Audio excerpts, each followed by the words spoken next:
Paz do Senhor. Amém. Glória a Deus. Você está feliz de estar aqui na presença do Senhor? Amém. Que bênção. Eu acho que o outro microfone estava melhor. Eu posso fazer um teste? Com licença. Glória a Deus. Glória a Deus. Que bênção. Estou muito feliz também em estar aqui com os amados irmãos mais uma vez, sobretudo na responsabilidade de ministrar a palavra do Senhor nessa noite. Eu já quero aqui externar minha gratidão a Deus, ao pastor Miqueias do Monte. Obrigado pela confiança, pelo carinho de sempre. É sempre bom, pastor Miqueias, estar aqui cultuando juntamente com vocês. Que o Senhor possa continuar abençoando esta congregação. Aproveitar também, parabenizar ao grupo de jovens pelo congresso. Que o Senhor continue vos abençoando e conservando nesse ânimo e nessa força para a honra e glória do Senhor Jesus. E aproveitando que você está de pé, abra sua Bíblia comigo, por gentileza, na primeira carta de Pedro, capítulo de número 1. Primeira carta escrita pelo apóstolo Pedro,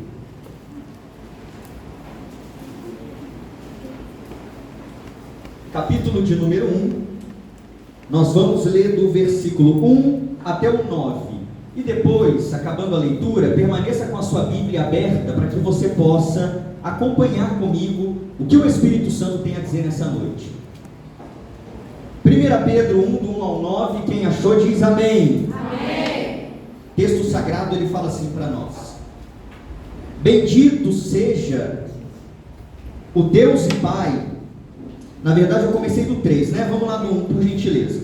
Pedro, apóstolo de Jesus Cristo, aos estrangeiros dispersos no Ponto, Galácia, Capadócia, Ásia e Bitínia, eleitos segundo a presciência de Deus Pai, em santificação do Espírito, para a obediência e a aspersão do sangue de Jesus Cristo, graça e paz vos sejam multiplicadas. Bendito seja o Deus e Pai de nosso Senhor Jesus Cristo, que, segundo a sua grande misericórdia, nos gerou de novo, para uma viva esperança, pela ressurreição de Jesus Cristo dentre os mortos, para uma herança incorruptível, incontaminável, e que se não pode murchar, guardada nos céus para vós, que, mediante a fé, estáis guardados na virtude de Deus, para a salvação já prestes para se revelar no último tempo, em que vós grandemente vos alegrais, ainda que agora importa, sendo necessário, que estejais por um pouco contristados com várias tentações, para que a prova da vossa fé, muito mais preciosa do que o ouro que perece e é provado pelo fogo, se ache em louvor e honra e glória na revelação de Jesus Cristo, ao qual, não havendo visto, há mais, no qual, não o vendo agora, mas crendo, vos alegrais com gozo inefável e glorioso, alcançando o fim da vossa fé, a salvação da alma. Quantos podem dizer amém? Amém. Com a sua Bíblia aberta, se assente. Queridos, eu quero aqui trazer uma palavra neste culto a respeito da ação de Deus na nossa vida em 3 tempos: passado, presente e futuro. Quando eu olho para este texto escrito pelo apóstolo Pedro, e o apóstolo Pedro aqui ele dispensa comentários, você sabe muito bem quem ele foi, um apóstolo escolhido por Cristo, com suas falhas de temperamento, mas alguém que foi transformado por Jesus, batizado com o Espírito Santo e se tornou uma das colunas da igreja primitiva. Foi ele quem escreveu não apenas a primeira carta, mas as 2 cartas que levam o seu nome.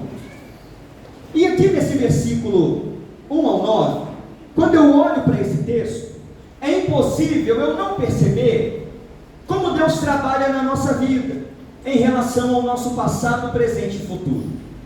E é isso que eu quero destacar para você aqui nesse texto, para mostrar a você que o nosso Deus, que agiu por você ontem é o mesmo Deus que está agindo por você hoje, e é o Deus que continuará agindo por você amanhã. O que eu aprendo nesse texto então? Quero meditar com você em algumas coisas aqui.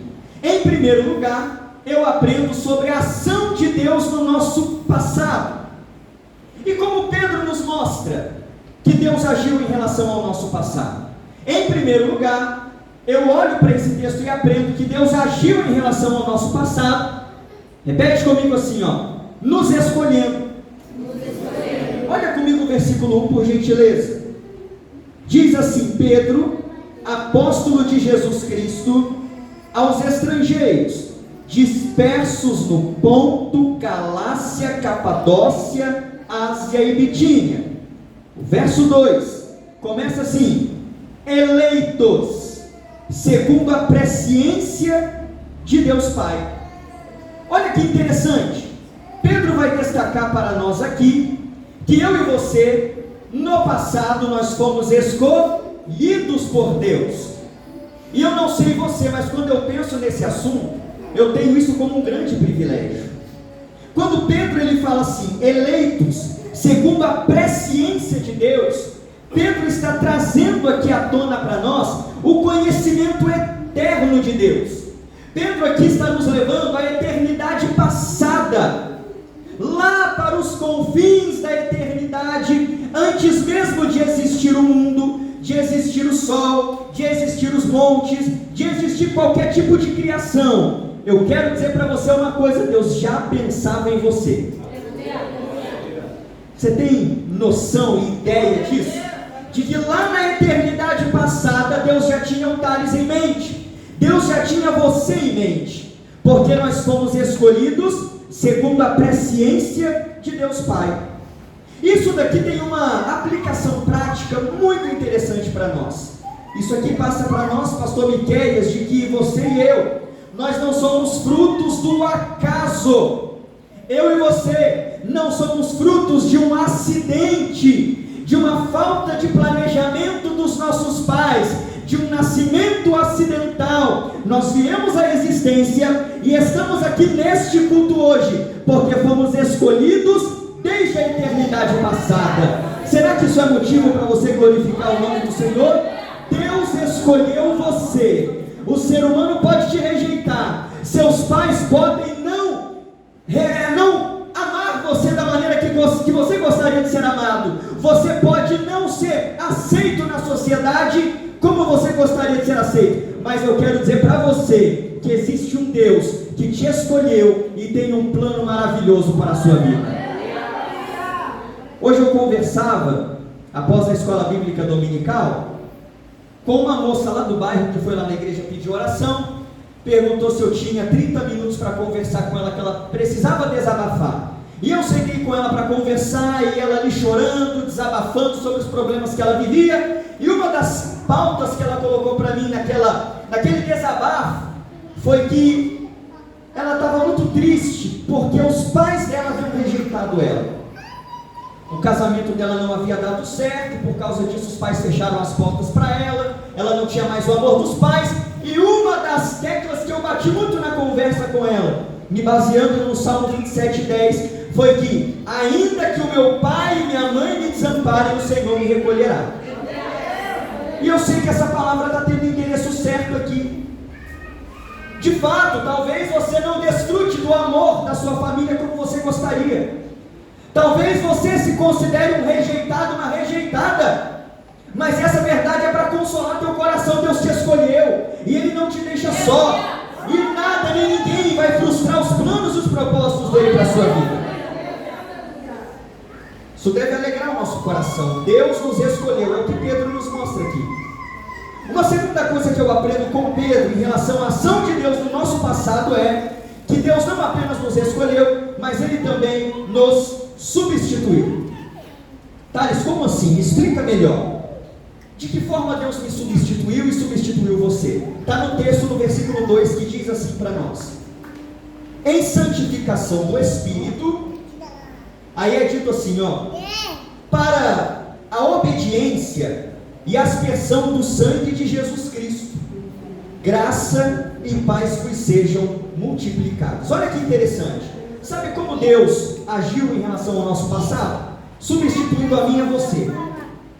Sabe por quem? Pelo seu próprio Filho. Pedro está dizendo aqui que Jesus Cristo foi alguém que obedeceu ao plano do Pai e consumou essa obediência indo até a cruz do Calvário, em meu lugar e em seu lugar.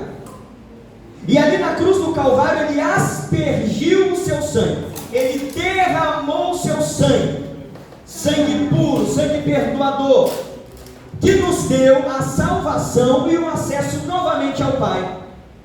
Mas o interessante é quando nós olhamos para esse texto e compreendemos que aquela cruz não era para Jesus, aquela cruz era para ser minha, e era para ser sua também.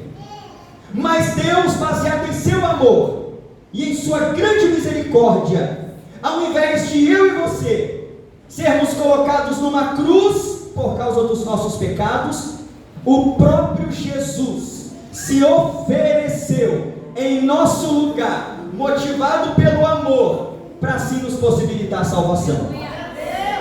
Ele diz lá em João capítulo 10, versículo de número 17, 18, na altura ali destes versículos, Jesus ele vai dizer assim, uma verdade muito interessante. Ele vai dizer: por isso o Pai me ama, porque eu dou a minha vida para tornar a tomá-la. Ninguém a tira de mim, mas eu de mim mesmo a dou. Tenho poder para dá-la e tenho poder para reavê-la. Este poder eu recebi do meu Pai. Sabe o que Jesus está dizendo? Que a cruz do Calvário não foi um acidente no ministério de Jesus. A cruz do Calvário não foi um percalço que ceifou a vida prematuramente do Filho de Deus. Jesus não foi para a cruz porque Judas o traiu, ou porque os sacerdotes, escribas e fariseus o invejavam, ou talvez porque Pilatos o sentenciou por covardia. A palavra de Deus diz que Jesus foi para a cruz porque ele se entregou, e ele se entregou em meu lugar e em seu lugar. E hoje nós desfrutamos dessa salvação porque o Filho de Deus aspergiu o sangue dele em nosso lugar. Então a segunda forma que Deus agiu no nosso passado foi nos substituindo. Era para ser um Thales lá, mas Deus colocou Jesus em meu lugar. Era para ser você lá, mas Deus colocou Jesus em seu lugar, de modo que ele foi o nosso representante na cruz, ele foi o nosso substituto na cruz, e ele foi o nosso fiador na cruz do Calvário. Você está me ouvindo? Deus agiu assim no nosso passado. Mas uma terceira forma pela qual Deus agiu em relação ao nosso passado, preste bem atenção, está no versículo 3 e diz respeito ao nosso novo nascimento. Versículo 3 fala assim para nós: bendito seja Deus e Pai de nosso Senhor Jesus Cristo, que, segundo a sua grande misericórdia, é dito aí que ele nos gerou de novo. Note que o verbo gerou está no passado, mostrando que foi um acontecimento no passado, tanto para os leitores de Pedro, quanto para nós hoje. Porque quando falamos em novo nascimento, falamos de um fato consumado. Um dia não éramos salvos, mas entramos num culto como esse, ouvimos uma pregação como essa, a palavra entrou no nosso coração, e sabe o que aconteceu? A fé foi gerada no nosso coração, e entregamos a vida a Cristo como Salvador. Foi um culto que mudou a nossa vida, foi um culto que transformou a nossa história. Nós nascemos de novo. E Jesus, na sua conversa com Nicodemos, lá em João capítulo 3, ele diz para nós que se um homem ele não nasce novamente, ele não nasce da água e do Espírito, ele não pode ver e nem entrar no reino de Deus. De modo que a única forma de entrar no céu não é pelas nossas obras, não é pelas boas coisas que fazemos, ou não é pelas coisas más que nós deixamos de fazer. A única forma de termos acesso ao Pai e a entrada no céu é nascendo de novo. Mas eu quero dizer para você que isso já se cumpriu na nossa vida.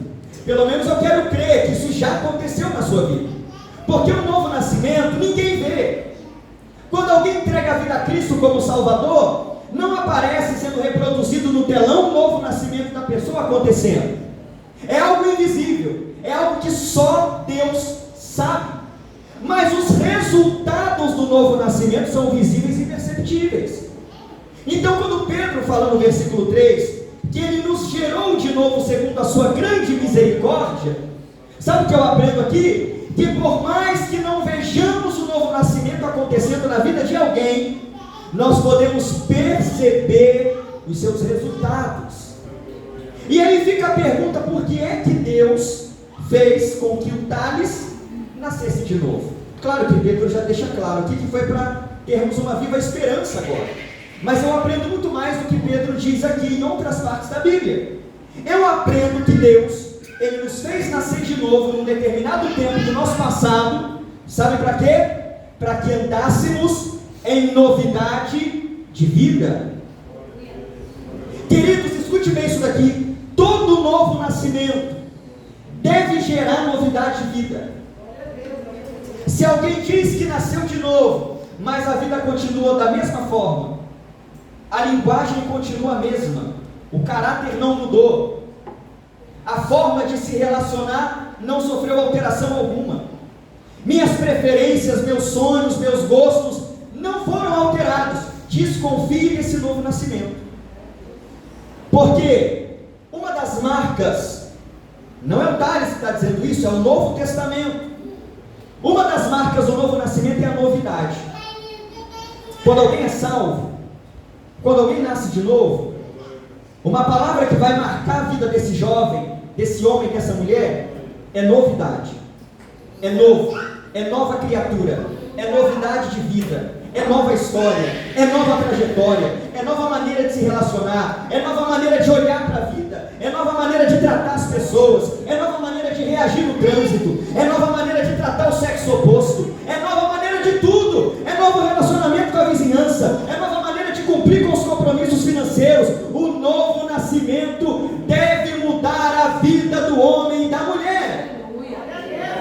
Se não houver essas evidências perceptíveis, não houve novo nascimento.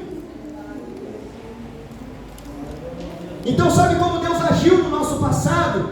Fazendo com que eu e você, com que a gente nasça novamente. E isso aconteceu, pastor Miquel, segundo a misericórdia de Deus. Sabe o que é misericórdia? É Deus colocando o coração dele na nossa miséria. Olha para o seu passado, quem você era. Olha as práticas de vida que você tinha. Olha os lugares que você frequentava. Olha com quem você andava.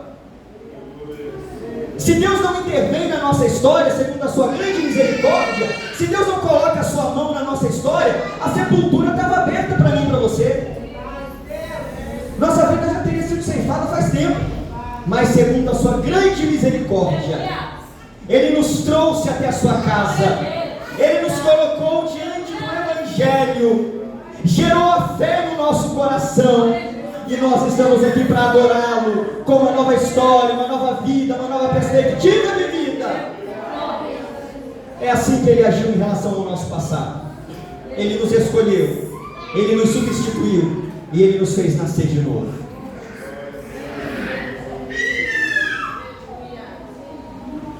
Queridos, mas Pedro continua nos dizendo e nos mostrando que Deus, Ele não apenas agiu no nosso passado, mas Ele apresenta um Deus que está agindo agora, no nosso presente.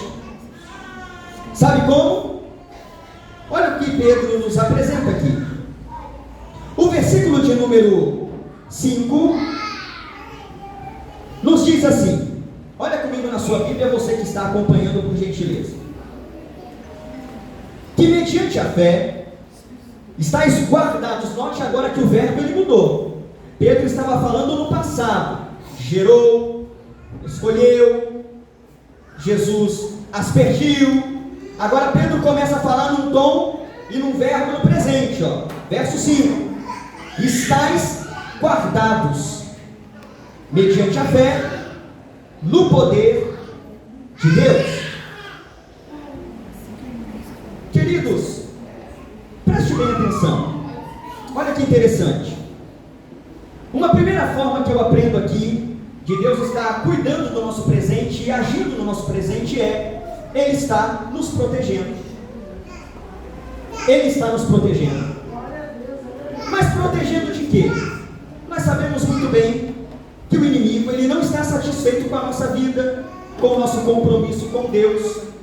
O inimigo, ele não fica satisfeito com a nossa dedicação ao Senhor. Ele não está nem um pouco satisfeito com a nossa busca em obedecermos a Deus, com a nossa presença em um culto como esse. E sabe o que ele trama contra a nossa vida? A nossa morte, a nossa destruição. Ele busca minar a nossa fé. Lembra que Jesus, ele disse para Pedro, inclusive autor dessa carta: Pedro, Satanás pediu para cirandar você como trigo, mas eu roguei por ti para que a tua fé não desfaleça. Então o diabo, ele busca métodos, estratégias para tentar nos derrubar. Se ele tenta conosco em uma área e ele não consegue, ele não desiste. Sabe o que ele vai fazer? Ele vai mudar a estratégia dele e vai tentar de outra forma. Paulo ensina em Efésios capítulo 6, versículo 10, que o diabo, ele tem muitos métodos na batalha espiritual. E a palavra métodos ali significa estratégias. Até com Jesus foi dessa forma. Lá em Lucas capítulo 4, do 1 ao 14, que narra a tentação de Jesus, o evangelista Lucas vai dizer que Jesus, depois de ter vencido as 3 investidas do diabo, lá no versículo de número 14, se não me falha a memória, é dito que o diabo ausentou-se dele por algum tempo. Jesus venceu o diabo, mas o diabo não desistiu de Jesus. Depois ele volta usando Pedro para tentar desviar Jesus da cruz. Depois ele volta através dos escribas e fariseus, dizendo para Jesus na cruz: desce daí, creremos em ti. E sabemos que se Jesus desce da cruz, nós todos desceríamos ao inferno. Então ele tentou de diversos modos, mas nenhuma delas foi eficaz. Jesus venceu todas. E aí eu digo a você, se com Jesus foi desse modo, se ele não desistiu de Jesus, mas tentou durante todo o ministério de Jesus parar Jesus, bloquear o progresso de Jesus, impedir Jesus de ir para a cruz, quanto mais você e eu. Então todos os dias o diabo vai tentar estratégias e métodos contra nós. Mas sabe o que nos consola? Porque nós somos falhos, queridos. Nós somos fracos, somos imperfeitos. E se Deus não nos proteger, a gente cai. Se Deus não nos proteger, a gente abandona a fé. Mas sabe o que consola a nossa alma? Que mediante a nossa fé, Deus está nos protegendo e nos guardando.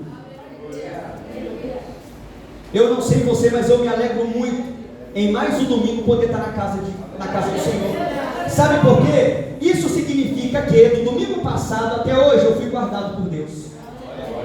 Durante a semana, do domingo passado até hoje eu sei, eu posso não ter visto, mas eu sei que o diabo tentou muito contra a minha vida.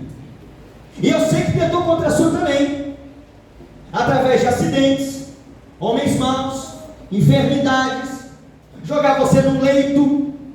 Ele tentou de todas as formas parar você para que você não estivesse aqui, mas você está guardado na virtude de Deus. A mão potente do Senhor está protegendo você. É por isso que você está aqui. E isso é um consolo para a nossa alma. O próprio Jesus foi quem disse em João capítulo 10, lá no versículo 27 a 29, que as minhas ovelhas, elas conhecem a minha voz, e eu também conheço-as, e dou a vida eterna a elas. Ninguém, preste bem atenção nisso, ninguém as arrebatará de minhas mãos. Meu Pai, que é maior do que todos, está segurando cada ovelha seguramente em suas mãos. E essa verdade se aplica à sua vida, querido. Você vai entrar para mais uma semana de desafios, de tentações, de estratégias do inimigo, mas nenhuma delas vai surtir efeito na tua vida, porque você está guardado por Deus. Ele te guarda. Sabe como Deus age em nosso presente? Eu aprendo aqui também, Deus agindo no nosso presente. Sabe de que modo? Olha comigo o versículo de número 6, que fala o seguinte: em que vós grandemente vos alegrais, ainda que agora, olha Pedro falando do presente novamente, ainda que agora importa, sendo necessário, que estejais por um pouco contristados com várias tentações. O sentido de tentações aqui na minha versão é provações. Sabe como Deus trabalha pelo nosso presente? Repete comigo assim, ó, nos provando. Nos provando. Ele trabalha por nós hoje, neste exato momento, provando a nossa fé. Thales, não gostei muito dessa verdade aí não, mas é bíblica, eu tenho que ser sincero e verdadeiro com você. Deus, ele nos prova.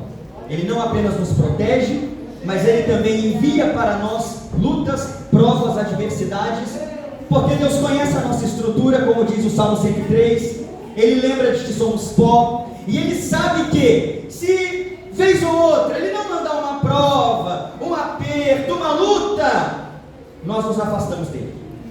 Isso é da natureza humana, isso não é só com você não. Se Deus não for apertando o Thales um pouquinho, vez ou outra, ele sabe que o Thales relaxa na vida espiritual dele.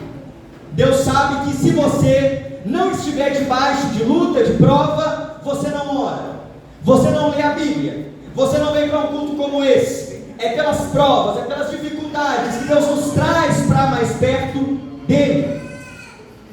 Olha para a sua vida, olha a maturidade espiritual que você tem hoje. Essa maturidade espiritual, ela foi conquistada graças às provas e lutas que Deus permitiu que você passasse. Hoje você tem fé, hoje você exerce um cargo ministerial, hoje você amadureceu, cresceu na presença de Deus. Sabe por quê? Porque Deus permitiu provas e adversidades. E foram essas provas e adversidades que fizeram você crescer, amadurecer e se chegar mais perto de Deus. Agora, queridos, talvez você pergunte assim: Thales, por que? Me dá uma razão. Por que Deus traz provas para a minha vida? Versículo de número 7, olhe comigo por gentileza. É dito o seguinte, olha a razão que Pedro dá: para que a prova da vossa fé, muito mais preciosa do que o ouro, que perece e é provado pelo fogo, se ache em louvor, e honra, e glória, na revelação de Jesus Cristo. Então aqui está um motivo muito convincente do porquê Deus traz dificuldades e provas na nossa vida. Claro que a gente sabe que nem toda prova ela vem de Deus. Você sabe muito bem disso. Quem me ouve, diga amém. Amém. Você sabe muito bem disso. Tem provas e lutas e dificuldades que nós mesmos procuramos. Vou te dar um exemplo. Pode ser, aqui na Vila Letônia não acontece isso, mas na sede às vezes acontece.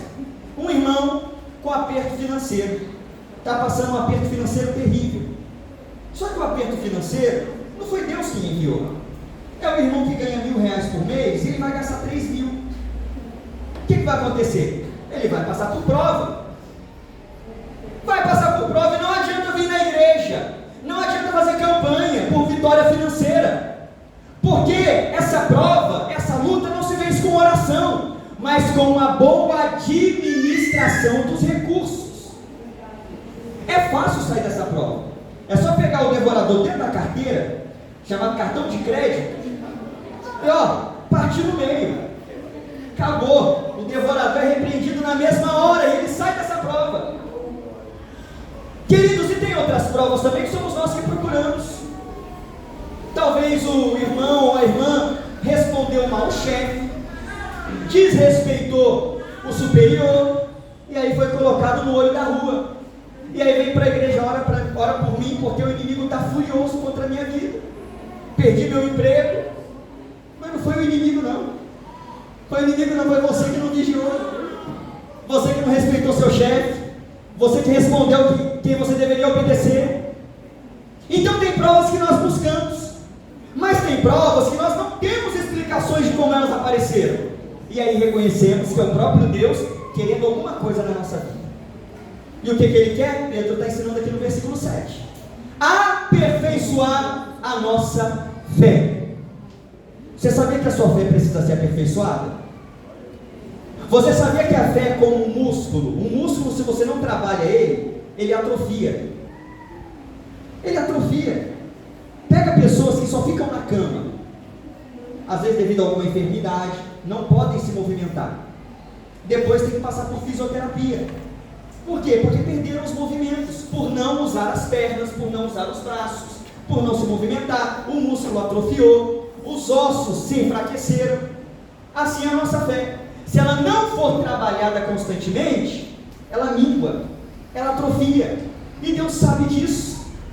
E sabe o que Ele faz? Ele manda vez ou outra uns exercícios para a nossa fé, chamado de lutas e provas, para aperfeiçoar a tua fé.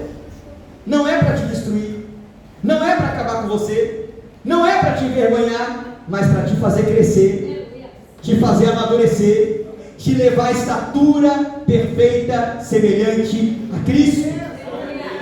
Então não murmura por causa dessa prova, não reclame da prova que você está vivendo. É Deus amadurecendo a tua fé, é Deus fazendo você crescer, é Deus te levando a uma graduação nova no reino de Deus.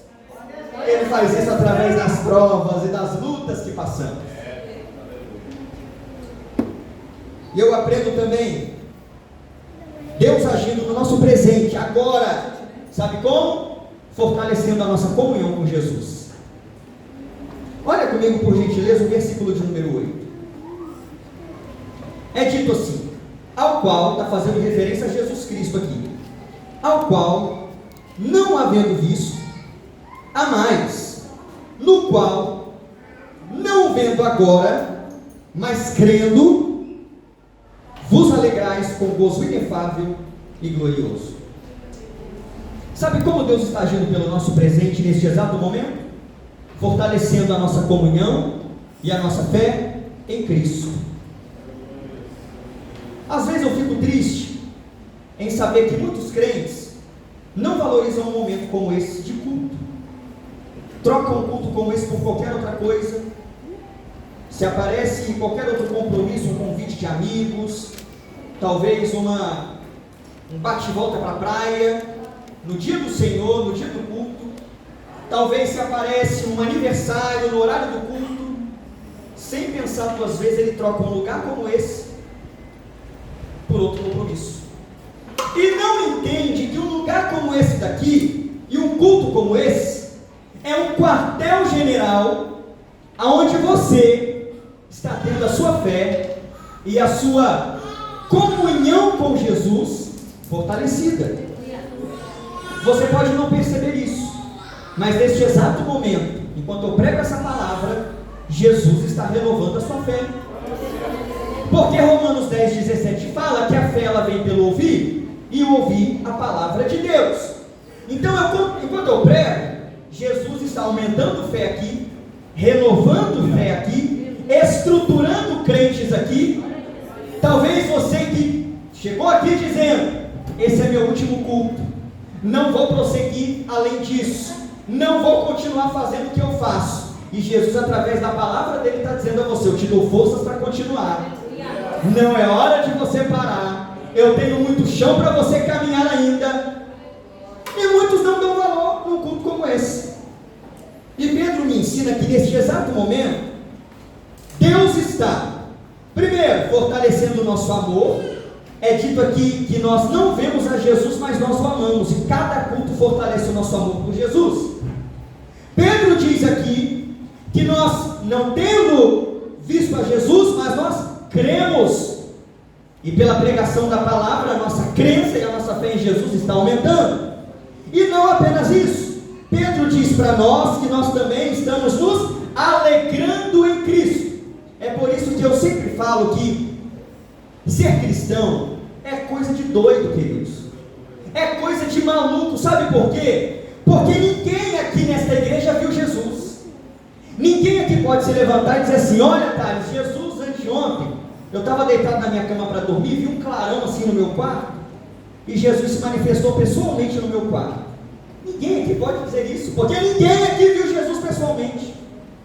Mas apesar de nós não termos visto a Jesus, nunca termos contemplado a Ele, nós amamos a Jesus, nós cremos em Jesus, e outra, nos alegramos em Jesus. E todas as vezes que estamos num culto como esse, esses sentimentos aumentam e são fortalecidos. É assim que Deus está agindo por você hoje, querido. Ele está protegendo você, Ele não te entrega na mão do inimigo. É assim que Jesus está agindo por você hoje. Ele está fortalecendo você, fortalecendo sua comunhão com Jesus e fazendo você amadurecer através das provas e lutas que você vive. Mas eu aprendo também, para eu concluir, como Deus age em relação ao nosso futuro. Pedro nos mostra aqui também. Uma primeira forma de Deus trabalhar em relação ao nosso futuro é a seguinte, olha comigo por gentileza, versículo de número 5, fala assim, que mediante a fé, nós estamos guardados na virtude de Deus, e aí eu quero que você repita essa parte comigo por gentileza, vamos lá, para a salvação, já prestes, para se revelar, no último tempo. Sabe como Deus trabalhará pelo nosso futuro? Vindo buscar a sua igreja. Vindo buscar a sua igreja. Nós estamos sendo guardados por Deus, Pedro diz, até o arrebatamento da igreja. Que Pedro nomeia aqui o arrebatamento da igreja como a salvação já prestes a se revelar no último tempo. E quando eu leio esse texto, eu fico assim, sem saber, sem compreender como que Deus é maravilhoso. Porque, queridos, aqui Pedro diz, na época em que ele escreveu, que ele já estava nos últimos tempos. É o que ele escreveu aqui, já prestes a se revelar neste último tempo. Passou-se 2000 anos. Em que tempo nós estamos agora? Se Pedro estava perto e próximo do arrebatamento da igreja, quanto mais eu e você. Jesus está às portas. Jesus vem aí. E a pergunta que eu tenho para você é a seguinte: como está a sua vida com Ele? Como está a sua vida espiritual? Como está a sua firmeza na fé? Tendo em vista que a qualquer momento o arrebatamento da igreja pode acontecer. E essa salvação já prestes a se revelar no último tempo é apresentada no versículo 7 como revelação de Jesus Cristo. O arrebatamento. Porque no arrebatamento quem vem não é o arcanjo Miguel, o anjo Gabriel. Quem vem é o próprio Jesus buscar a sua igreja. Paulo ensina em 1 Tessalonicenses, capítulo 4, versículo 13 em diante. Ele vai dizer que Jesus vai vir entre nuvens. Haverá um brado, um alarido, uma palavra de comando. Aqueles que já morreram em Cristo ressuscitarão primeiro. Depois nós, os que estivermos vivos, seremos transformados. E juntos, no abrir e fechar de olhos, arrebatados para encontrar o Senhor nos ares. E assim estaremos para sempre com o Senhor. Não deixe as coisas materiais dessa vida sufocar essa esperança. Paulo diz que se nós vivermos apenas para esta vida, nós somos os mais miseráveis de todos os homens. Jesus vem aí, queridos. Deus está trabalhando e trabalhará em nosso favor, vindo arrebatar a sua igreja. E isso pode acontecer a qualquer momento. Sabe como Deus está trabalhando por nós? Versículo 4.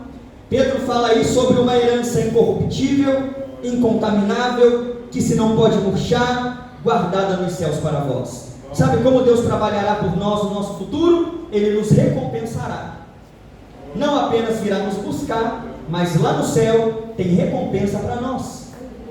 Eu não sei que tipo de trabalho você executa para Jesus na igreja dele. Eu não sei qual é o seu chamado, nem se você está colocando esse chamado em prática. Mas uma coisa eu digo para você, que tem feito a obra de Deus com esmero, com excelência, com dedicação, tem galardão de Deus para você. Muitas vezes, queridos, nós executamos trabalho na igreja que o nosso nome não é mencionado nos agradecimentos. Muitas vezes nós sabemos que o nosso nome não é contabilizado entre aqueles que trabalharam e fizeram o trabalho acontecer. Mas nós não importamos com isso. Sabe por quê? Porque ainda que o nosso nome seja esquecido aqui na terra, nunca vai ser esquecido lá no céu. Qualquer trabalho que é feito para Jesus aqui, desde limpar a igreja, servir um copo de água fria, terá galardão lá no alto, lá no céu, quando Jesus arrebatar a sua igreja. Não desanime, não pare de tem galardão, tem uma herança incorruptível, não se corrompe, incontaminável, não se contamina, e ladrão nenhum rouba. Está guardada no céu para você. Sabe como Deus trabalhará por nós? Versículo 9 para nós fecharmos: alcançando o fim da vossa fé, a salvação da nossa alma. Sabe o que Pedro está nos ensinando aqui, queridos? Que Deus trabalhará por nós o nosso futuro, não apenas buscando a igreja, arrebatamento, não apenas recompensando a igreja, galardoando a nós, a mim e a você, mas também glorificando a igreja. Quando Pedro diz aqui, alcançando o fim ou o propósito da vossa fé, a salvação da vossa alma, talvez você possa pensar assim: ué, cara, isso quer dizer que eu não sou salvo ainda? Pedro está falando que eu vou alcançar essa salvação, e eu preciso te explicar algo rapidamente aqui. Biblicamente falando, a salvação ela tem três tempos: passado, presente e futuro. No passado, nós fomos salvos da penalidade do pecado. Nós merecíamos o castigo de Deus, mas Deus nos salvou, nos justificando. Então, em relação ao passado, já fomos salvos. Não resta mais nenhuma condenação para aquele que está em Cristo Jesus. Mas a salvação também tem um tempo presente. Nós estamos sendo salvos. É a chamada santificação. Deus nos livrou da penalidade do pecado e nos salvou da penalidade do pecado. Agora Ele nos salva do poder do pecado, através da santificação. E a salvação também tem um tempo futuro. Seremos salvos da presença do pecado. Porque ainda hoje, por mais que sejamos salvos e estejamos em processo de santificação, o pecado ainda nos alcança, ainda somos tentados, e vez ou outra caímos em tentação, mas vai chegar um dia que seremos glorificados, e o pecado não nos alcançará mais. Seremos salvos da presença do pecado, e estaremos com o nosso Deus, para todo sempre, e por toda a eternidade. Eu não sei se você entendeu, mas isso está reservado para você. Isso está reservado para a igreja. A qualquer momento Jesus vai voltar. E para eu concluir, como é que nós reagimos a uma palavra como essa? Diante de uma palavra como essa, de que Deus agiu no nosso passado, está agindo no presente e agirá no futuro, sabe qual é a nossa única forma de reagir? Como Pedro fez no início do versículo 3: bendito seja o Deus e Pai de nosso Senhor Jesus Cristo. Pedro entendeu como Deus trabalhava. Isso levou ele ao louvor, à adoração. E se eu fosse você, eu adorava esse Deus que trabalhou por você, que está trabalhando por você e continuará trabalhando em prol da sua vida. Quantos podem levantar a mão e glorificar o nome do Senhor? Louvado seja Deus, bendito seja o Senhor por tudo que fez, está fazendo e ainda fará. Que o Senhor vos abençoe em nome de Jesus.